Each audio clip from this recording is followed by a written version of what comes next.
বাজেটকে আমি একটি নামকরণ দিতে চাই, সেটি হচ্ছে জীবন বান্ধব বাজেট। মাননীয় স্পিকার, সংসদের সময় অত্যন্ত মূল্যবান।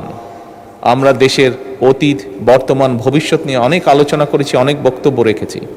অতীত কি হয়েছে, ভালো মন্দ কি হয়েছে, আমি সেই ডিবেটে আর যাব না। আমাদেরকে অবশ্যই সামনে চলতে হবে, আমাদেরকে অবশ্যই আমরা অতীতে দেখেছি, দুঃখজনকভাবেও একটি চিত্র বারবার দেখেছি আমরা, সেটি হচ্ছে যত না আমরা ভবিষ্যৎ নিয়ে আলোচনা করেছি তার থেকে বেশি আমরা অতীত নিয়ে আলোচনা করেছি।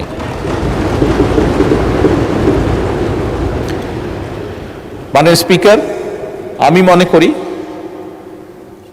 আজকে দেশের প্রত্যেকটি মানুষ চায় যে আমরা ভবিষ্যৎ নিয়ে কথা বলবো।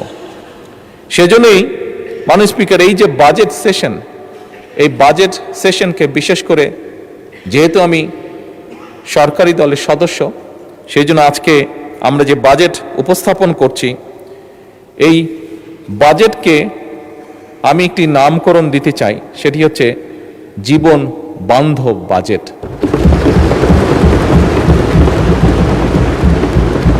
মাননীয় স্পিকার, বাস্তবতা হচ্ছে খুব স্বাভাবিকভাবে যেহেতু বাজেটটি সরকারি দল উপস্থাপন করছে, আমরা স্বাভাবিকভাবেই চেষ্টা করব যে একটি সুন্দর, একটি স্বাভাবিক, একটি বাস্তবমুখী বাজেট উপস্থাপন করার জন্য।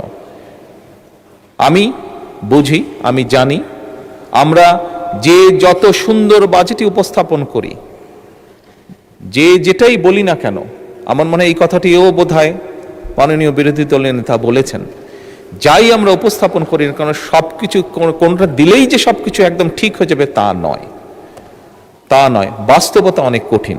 তারপরেও বিভিন্ন বিষয় বিবেচনা করে মাননীয় স্পিকার, যে বাজেটটি আমরা এখানে উপস্থাপন করেছি সেটি অবশ্যই আমরা চেষ্টা করেছি আমাদের সর্বোচ্চ দিয়ে, আমাদের সর্বোচ্চ বুদ্ধি, বিবেক, জ্ঞান দিয়ে আমরা চেষ্টা করেছি এমন একটি বাজেট উপস্থাপন করতে, যেই বাজেটটি শ্রেণী পেশা, সমাজের সকল মানুষ কিছুটা হলেও স্বস্তির শ্বাস ফেলতে পারে।